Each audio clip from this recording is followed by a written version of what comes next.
యూబ్లెట్ యాప్ను డౌన్లోడ్ చేసుకోండి. రక్తదానం చేయండి. ప్రాణదాతలు కండి. సార్ ఇప్పుడు యాక్చువల్లీ ఋషికొండ ప్యాలెస్ గురించి చాలా న్యూస్ వస్తుంది. అలాగే మళ్ళీ ఇంకొక ప్లేస్ లో కూడా ఉంది, ఇంకో ప్లేస్ లో ఉంది. అలా ప్లేస్లు మెన్షన్ చేయటం లేదు కానీ చాలా ప్లేస్లు చెప్తున్నారు.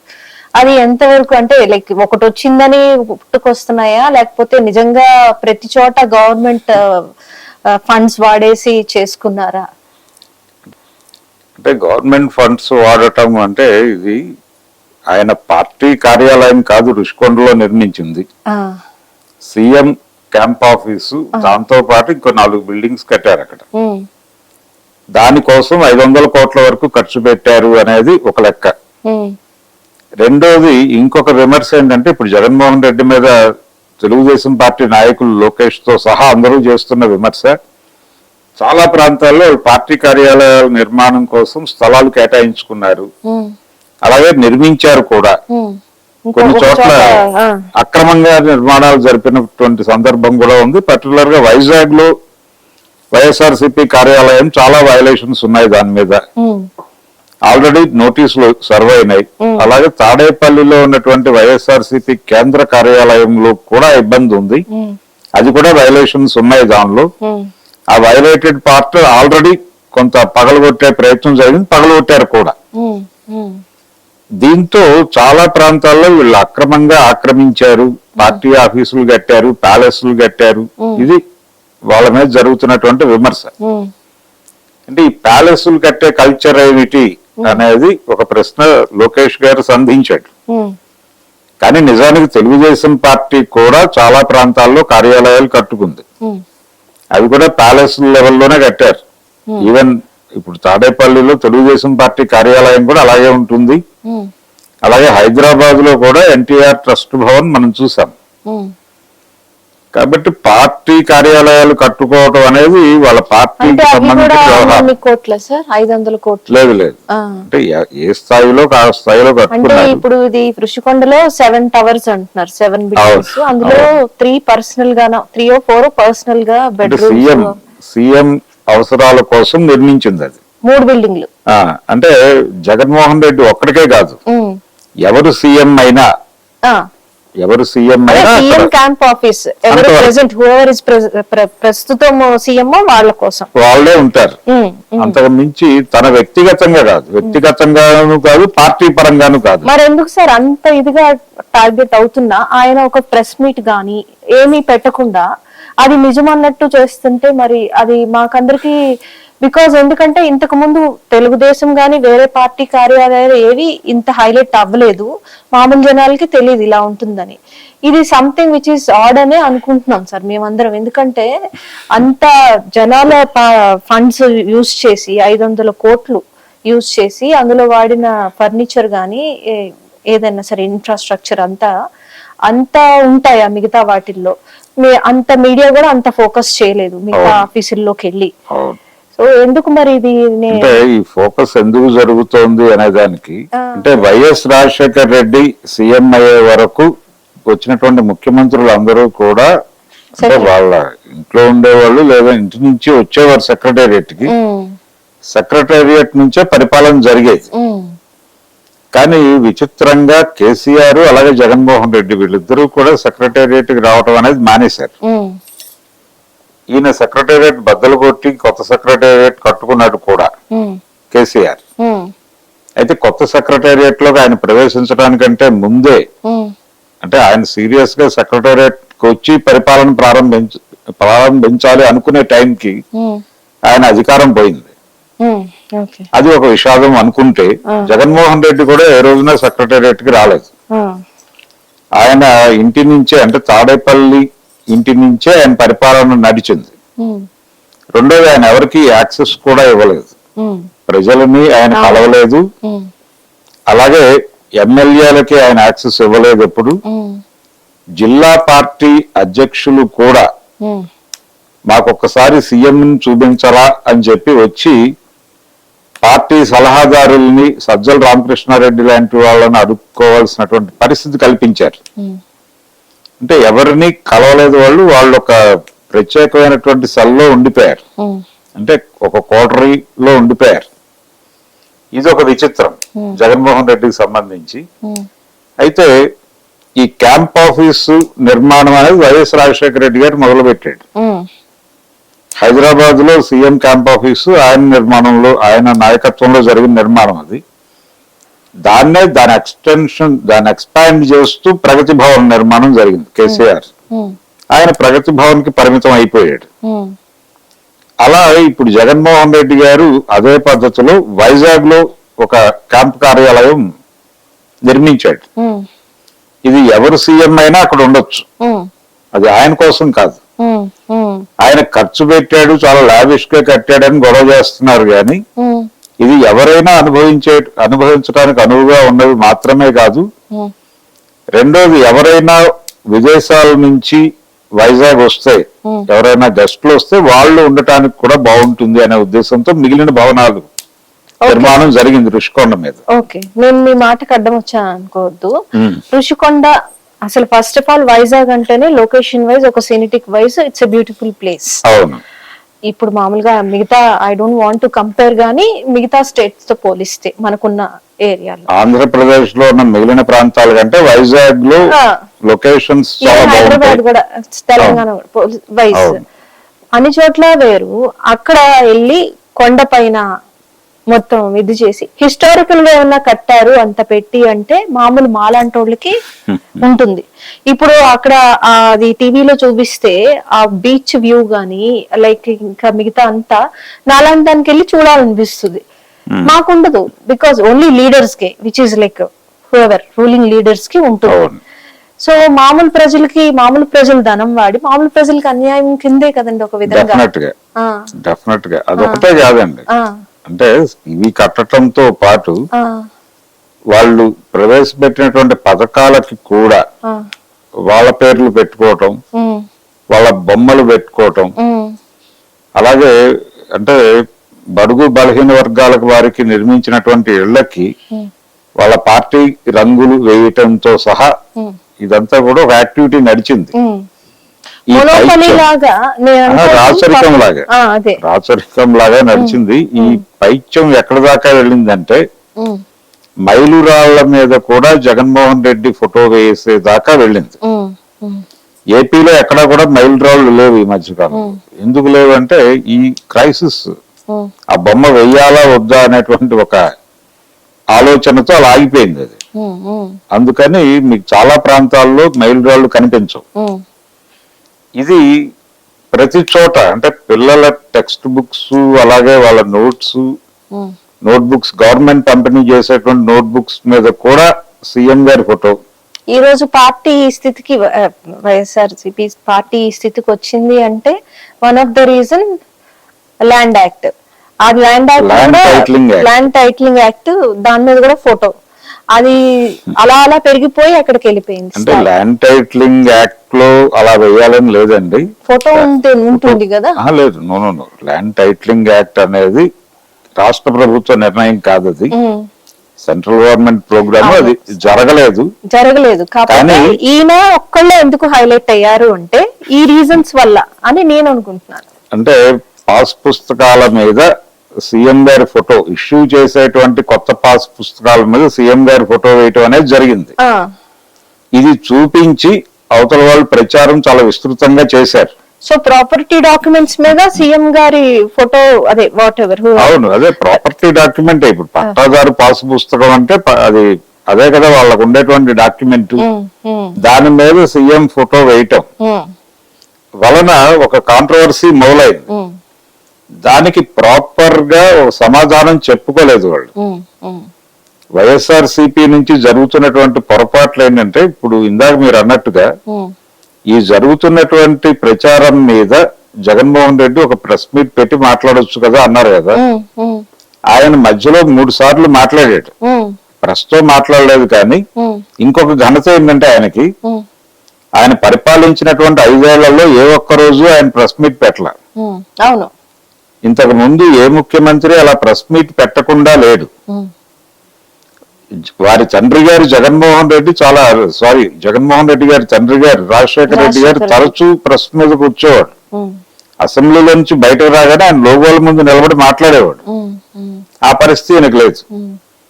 ఈయన అసలు వీళ్ళందరి మీద తాను సర్వోన్నతుణ్ణి అనేటువంటి ఒక అభిప్రాయంతో వ్యవహరించినట్టుగా కనిపించేవాడు. ఇప్పటికీ అదే ధోరణిలో ఉన్నాడు ఆయన. ఆయన అధికారంలో నుంచి దిగిపోయిన తర్వాత పెట్టినటువంటి 3 సమావేశాలు, అంటే వాళ్ళ పార్టీ నాయకులతో ఒక సమావేశం జరిగింది, ఎమ్మెల్సీలతో ఒక సమావేశం జరిగింది, ఎంపీలతో ఒక సమావేశం జరిగింది. ఈ 3 సమావేశాల్లో ఆయన మాట్లాడిన వీడియో బయటకు ఉంది. అంటే ప్రతిదీ లైవ్ ఇచ్చారు. అయితే అన్ని ఉపన్యాసాలు ఆయన ఎన్నికల ఉపన్యాసం లాగానే నడిచినాయి. అంటే నేను మేట నొక్కాను, వాళ్ళు ఓటు వేయలేదు, దాదాపుగా 3,000 కోట్లు నేను ప్రజలకు ఇచ్చాను, ప్రజలు నాకు ఓటు వేయలేదు. అంటే ఓటు వేశారా లేదా అనేది కన్ఫ్యూజన్, మధ్యలో ఓట్లు ఏమైపోయినాయి అనేది ఒక కన్ఫ్యూజన్. ఇదే మాట్లాడుతున్నాడు ఆయన. ఇది కాదు మాట్లాడాల్సింది. అంటే ఆయన ఓపెన్ గా ప్రజలకి ఒక అప్పీల్ చేసి, మీరు మీ బిడ్డకి గుణపాఠం నేర్పారని నేను అనుకుంటున్నాను, ఆ గుణపాఠాన్ని తీసుకుంటున్నాను. నేను మిమ్మల్ని కలవలేదు, అలాగే మీ ప్రతినిధుల్ని కలవలేదు. మీ ప్రతినిధులు అంటే ఎమ్మెల్యేలని ఎవరిని కలవలేదు. సర్పంచుల్ని కూడా అంటే ఒక రకంగా వాళ్ళని కూడా పక్కకి నెట్టేసి బైపాస్ చేసి వాలంటీర్లు నేను ఉంటే సరిపోతుంది అన్న వాతావరణం కల్పించాను. మీకు డబ్బులు వేస్తే సరిపోతుంది అనుకున్నాను తప్ప మీ బాధలు ప్రత్యక్షంగా వినాలని నేను అనుకోలేదు, అది పొరపాటే అని ఒక ఆత్మవిమర్శ చేసుకుని ప్రజల ముందుకు వెళ్ళగలిగితే మాత్రమే ఆయన వైపు చూసే మూడ్లో జనాలు ఉన్నారు. రెండోది, ఈయన పదే పదే మేట నొక్కాను అని పదే మాట్లాడటం వలన ప్రజలు రియాక్ట్ అయ్యే ప్రమాదం ఉంది. అంటే మేట నొక్కి నువ్వు డబ్బులు వేసిన మాట వాస్తవమే, కానీ ఆ డబ్బులు మీ ఇంట్లోంచి పట్టుకొచ్చినవి కాదు కదా అని అడిగేటువంటి ప్రమాదం ఉంది. ఆ ఎడ్జ్ దాకా ఆయన డ్రైవ్ చేస్తున్నాడు జనాలని. ఈ ధోరణి మానుకోవాలి. ఆయన మేట అని మాట్లాడటం మానేయాలి ముందు.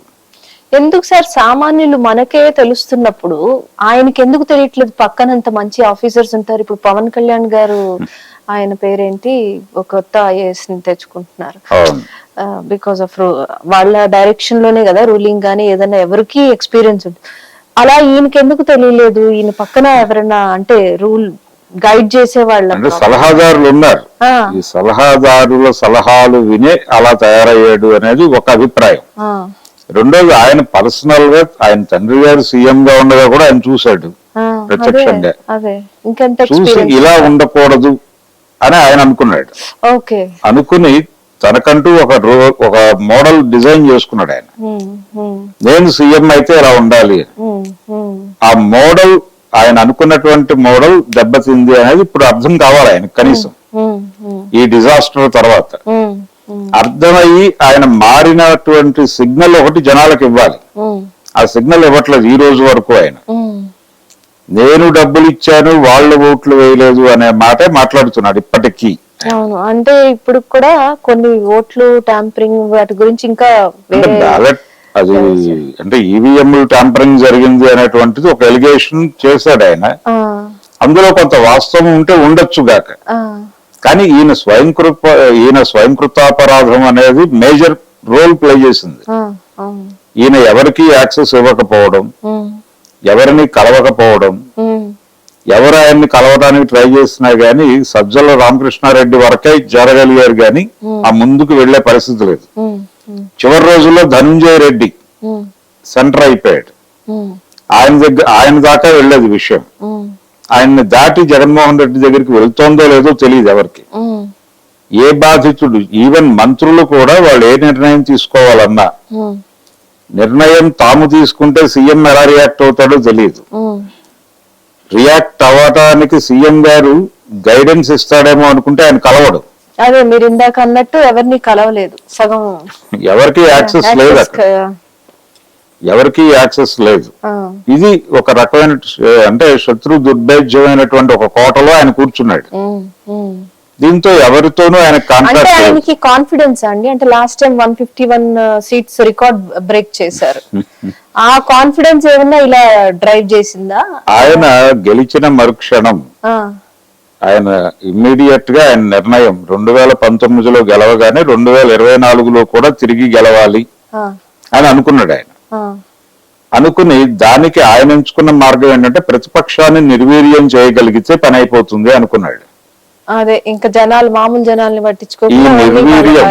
ఈ నిర్వీర్యం చేయటం అనే యాక్టివిటీతో కూడా ఆయన ప్రజల్ని ఇబ్బంది పెట్టాడు. అదే అంటే వాళ్ళ ఆదాయ మార్గాల మీద దెబ్బ కొడుతున్నాను అనే ఉద్దేశంతో కొన్ని వ్యాపారాల మీద ఆయన దాడి చేశాడు. ఆ దాడి వలన ఆయన అనుకున్నటువంటి టార్గెట్ రీచ్ అయిందో లేదో గాని జనం సఫర్ అయ్యారు.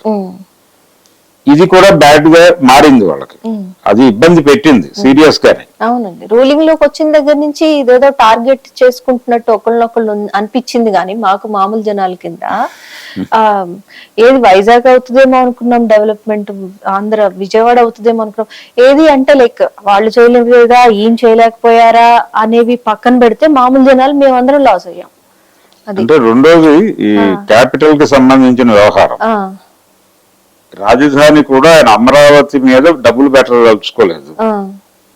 ఎప్పుడైతే అమరావతి మీద డబ్బులు పెట్టదలుచుకోలేదు అంటే ఆయన ఇన్వెస్ట్మెంట్ అలాంటివి వాటికంటే కూడా తాను అనుకున్నటువంటి సంక్షేమ పథకాలు నవరత్నాలు అని అనౌన్స్ చేశాడు. ఆ ఏరియాలో మాత్రమే డబ్బులు ఖర్చు పెట్టాలి, మిగిలినవన్నీ ఆపేయాలి అని అనుకున్నాడు ఆయన. కానీ అవి కూడా అవ్వలేదు కదా సార్. లేదు అంటే నవరత్నాలు మాక్సిమం ఇచ్చే ప్రయత్నం చేశాడు, మాక్సిమం ఇచ్చాడు. అలాగే ఆయన చేసిన వాటిల్లో ప్రభుత్వ స్కూళ్ళని రీడిజైన్ చేయటం అనేది సక్సెస్ఫుల్ గా చేశాడు. ఇంగ్లీష్ మీడియం అనేది అక్కడ అసలు అందరము అనుకున్నాం నెక్స్ట్ ఇంకా ఏం చేస్తారు అది ఫస్ట్ స్టెప్.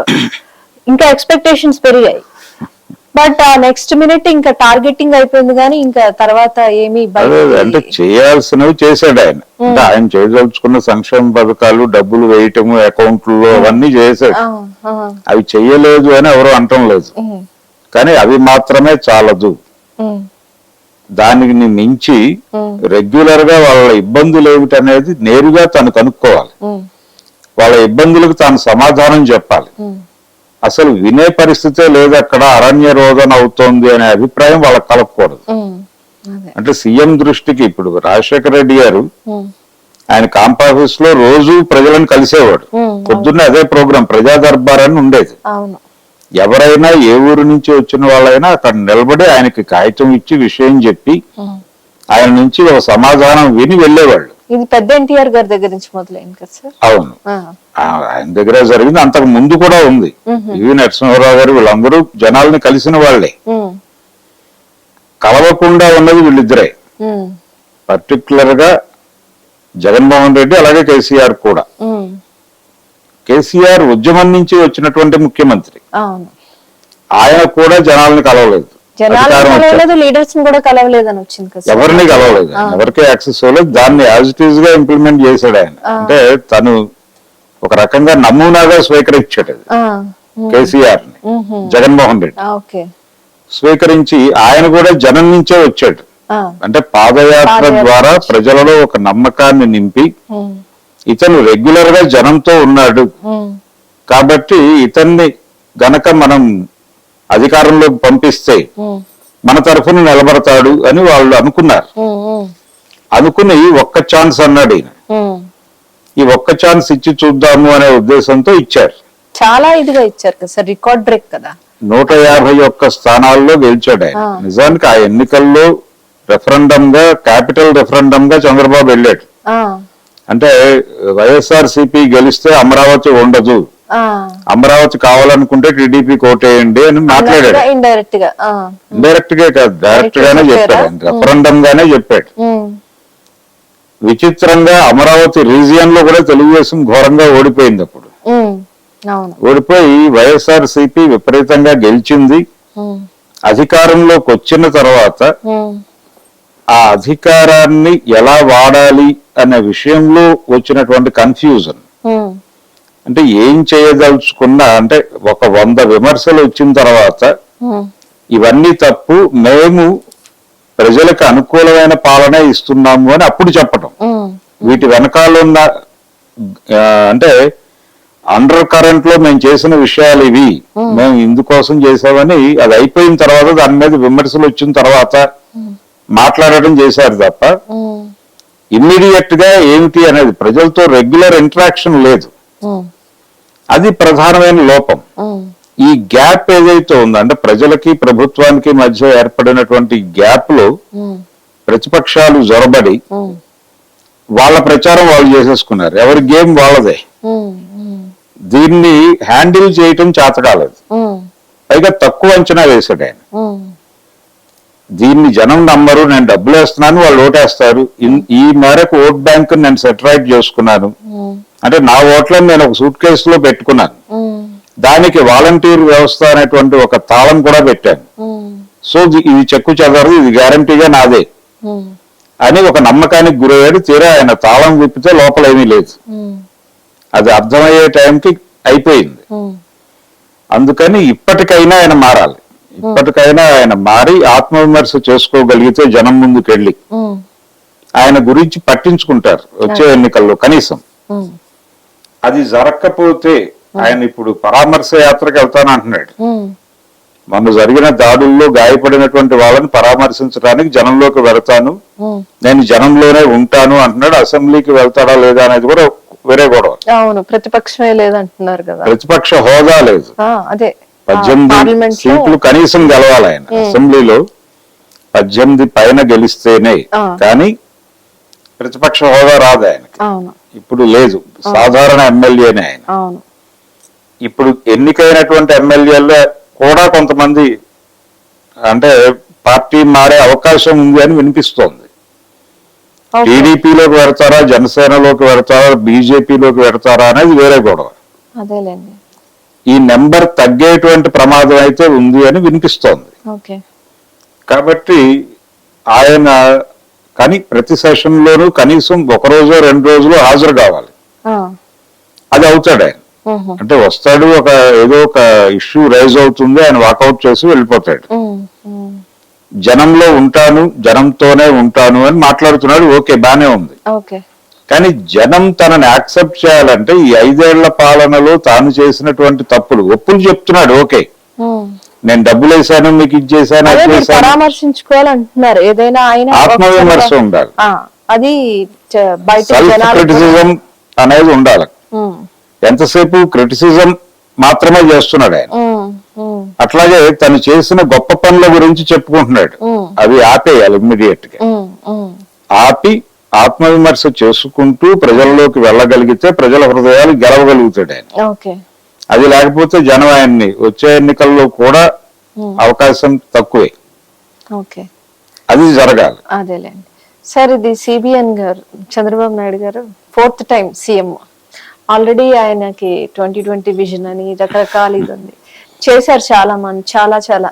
ఇప్పుడు ఈ టైంలో ఏం చేస్తారు? అలాగే ఈ ఋషికొండ ప్యాలెస్ గురించి ఆయన ఏదో చెప్పారు, చెప్పలేదు అంటే మామూలు అడుగుతున్నారు సజెషన్స్, అవి టాటా వాళ్ళకి ఇస్తాము అని ఏవో వస్తున్నాయి.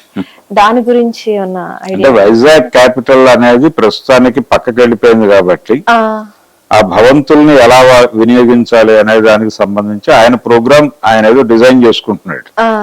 ఆర్థిక రాజధాని చేస్తామన్నారు కదా సార్. అదే ఆర్థిక రాజధాని చేసిన అంటే అది పర్యాటక కేంద్రంగా డెవలప్ చేస్తామని చెప్తున్నారు.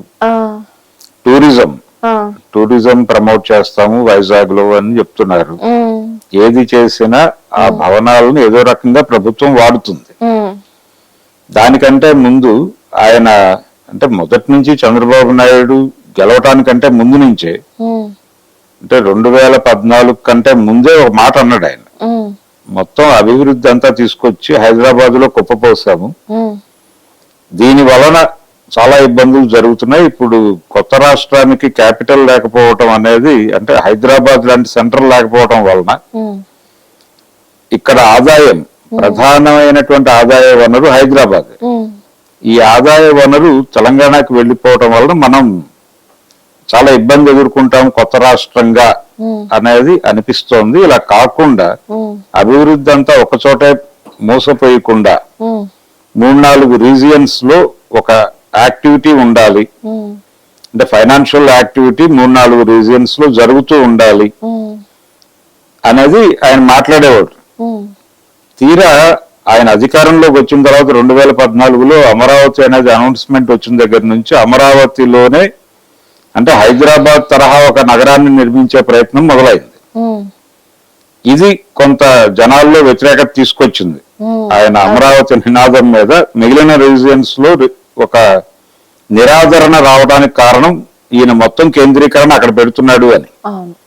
దాని నుంచి జనాలని అంటే నేను ఆ నిర్ణయం గతంలో తీసుకున్నాను, ఆ తరహా ఆచరణ మీద మీరు విమర్శగా నన్ను ఓడించారు కాబట్టి అంటే ఆ రియలైజేషన్ ని జనాలకి అర్థం చేయించడం కోసం ఇప్పుడు ఆర్థిక రాజధానిగా విశాఖను చేస్తాను, మరో రాజధానిగా రాయలసీమలో ఒక ప్రాంతాన్ని ఎన్నుకుంటాను ఇవన్నీ మాట్లాడుతున్నాడు ఆయన. అంటే 3 రీజియన్స్ 3 రాజధానుల కింద 3 రాజధానుల సిద్ధాంతమే ఈయన పద్ధతిలో మాట్లాడుతున్నారు. దానికి ప్రజలు ఏ మేరకు ఆమోదం తెలుపుతారు అనేది చూడాలి. ముందు అంటే ఏదో ఒక మేరకు యాక్టివిటీ మొదలవ్వాలి. మొదలైన తర్వాత ప్రజలు ఎలా రియాక్ట్ అవుతారు అనేది రేపు లోకల్ బాడీ ఎలక్షన్స్ ఇవన్నీ వస్తాయి. అప్పుడు ఈ నిర్ణయాల మీద ప్రజలు ఏమనుకుంటున్నారు అనేది ఆ పరీక్షలో వాళ్ళు సమాధానాలు చెప్తారు.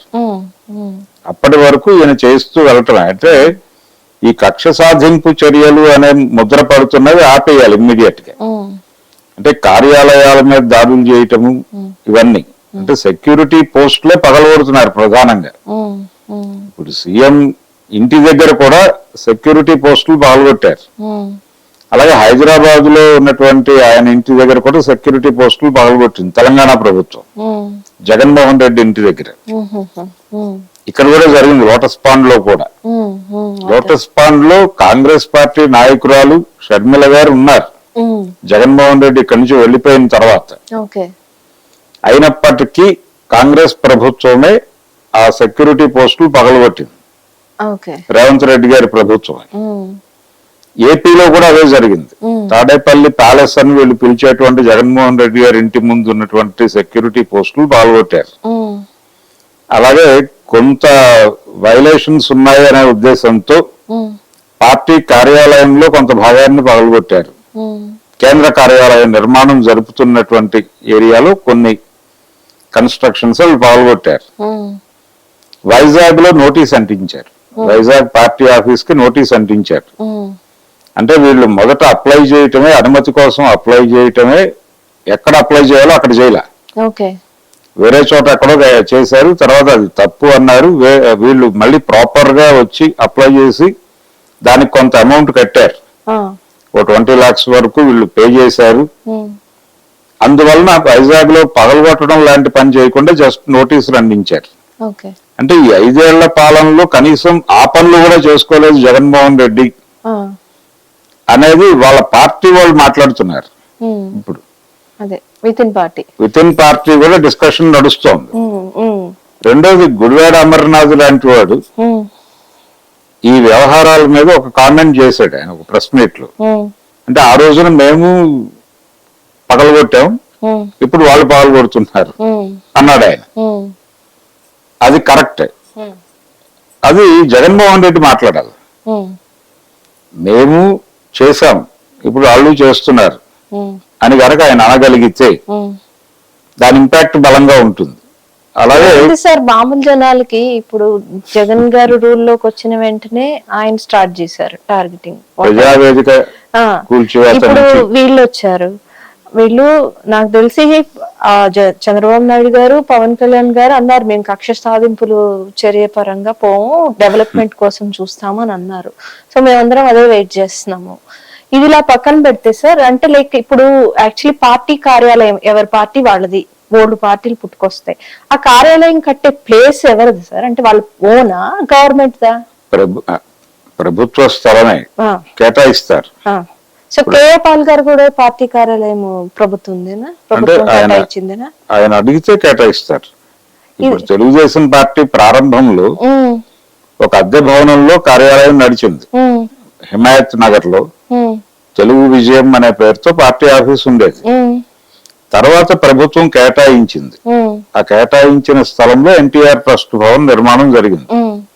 అంటే ఆ కేటాయించడానికి ఏమైనా చూస్తారా ప్రీ రిక్విజైట్స్? లైక్ అంటే ఆ ఇప్పుడు రేపు పార్టీకి పొద్దున్న నేను ఉన్నటువంటి వస్తాను బలం, సార్. ఆ, ఆ బలం. పార్టీకి ఉన్నటువంటి ప్రజలలో అంటే దానికి ఉన్న ఓట్ బ్యాంకు, ఉమ్, అది సాధించిన ఓట్లు, ఉమ్, ఇవన్నీ కూడా చూస్తారు. అది గెలిచినటువంటి స్థానాలు ఉమ్, ఇవన్నీ చూసి దానికి ఒక కేటాయింపు జరుగుతుంది. ఉమ్, జనసేనకు కూడా కార్యాలయం కేటాయింపు జరిగింది కదా, ఉమ్, కేంద్ర కార్యాలయం వాళ్ళు అదే ప్రాంతంలో కట్టారు. ఉమ్, ఇప్పుడు అంటే ఇంతకు ముందు నిర్మాణం తీసేసి ఇప్పుడు పెద్ద పెద్ద బిల్డింగ్ కట్టే ప్రయత్నాలు జరుగుతున్నాయి అక్కడ ఉమ్, జనసేనకు కూడా. ఉమ్, సో ప్రతి ఒక్కరు పార్టీ కార్యాలయాల నిర్మాణం అనేది ఒక యాక్టివిటీ జరుగుతూ ఉంటుంది. ఇప్పుడు చిరంజీవి గారు పెట్టారు కదా ప్రజా రాజ్యం అని. ఆయనకి కేటాయింపులు ఏం లేదు, ఆయన స్థలంలోనే ఆయన పార్టీ ఆఫీస్ కట్టుకున్నాడు. ఆ, ఇప్పుడు నా డౌట్ ఏంటంటే ఒక సామాన్యురాలుగా ఒకళ్ళు వచ్చారు, వాళ్ళకి పార్టీ కట్టారు, వాట్ ఎవర్ బిల్డింగ్, ఒక కార్యాలయం, ఒక కార్యాలయం కట్టుకున్నారు. తర్వాత ఆ పార్టీ విలీనం అయిపోయింది వేరే పార్టీతో, ఆర్ లైక్ క్లోజ్ అయిపోయింది. అప్పుడు ఆ ప్లేస్ ఏమవుతుంది, ఆ బిల్డింగ్ ఏమవుతుంది, ఎవరికి అవుతుంది? అంటే అది విలీనం జరిగిపోతుంది కాబట్టి ఆ కొత్త పార్టీ చేతిలోకి పెడుతుంది కానీ ఆ పరిస్థితి ఇప్పటి వరకు రాలేదు. అంటే ప్రజారాజ్యం పార్టీ విలీనం తప్ప ఇంకో పార్టీ విలీనం ఏం జరగలేదు ఇక్కడ. తెలంగాణలో షర్మిల గారి పార్టీ కాంగ్రెస్ లో విలీనం అయింది, అయితే ఆ పార్టీకి సంబంధించి ఏ రకమైనటువంటి కేటాయింపులు ఎక్కడా జరగలేదు. ప్రజారాజ్యం మొదటి ఎన్నిక కాబట్టి వాళ్ళు జిల్లా కార్యాలయాలు కూడా వాళ్ళ ప్లేసుల్లో వాళ్ళు పెట్టుకున్నారు. అలాగే కేంద్ర కార్యాలయం ఆయన మిత్రులకు సంబంధించినటువంటి స్థలంలోనే ఆయన నిర్మాణం చేసుకున్నాడు. ఇది అయిపోయిన తర్వాత అది ఇతర కార్యక్రమాలకు వాడారు. కొంతకాలం కొన్నిజల ప్రొడక్షన్ హౌస్ కి అది ఆఫీస్ గా నడిచింది. ఇప్పుడు అది పగలగొట్టేసి వేరే నిర్మాణం ఏదో జరుపుతున్నారు.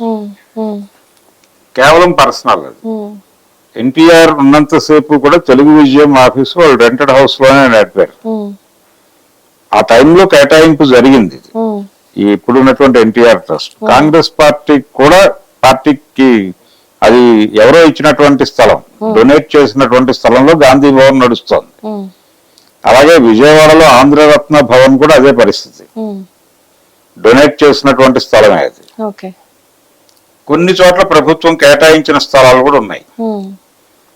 పార్టీల కోసం స్థలాలు ఆపటం అనేది అన్ని పార్టీలు చేసినాయి, కమ్యూనిస్ట్ పార్టీలతో సహా.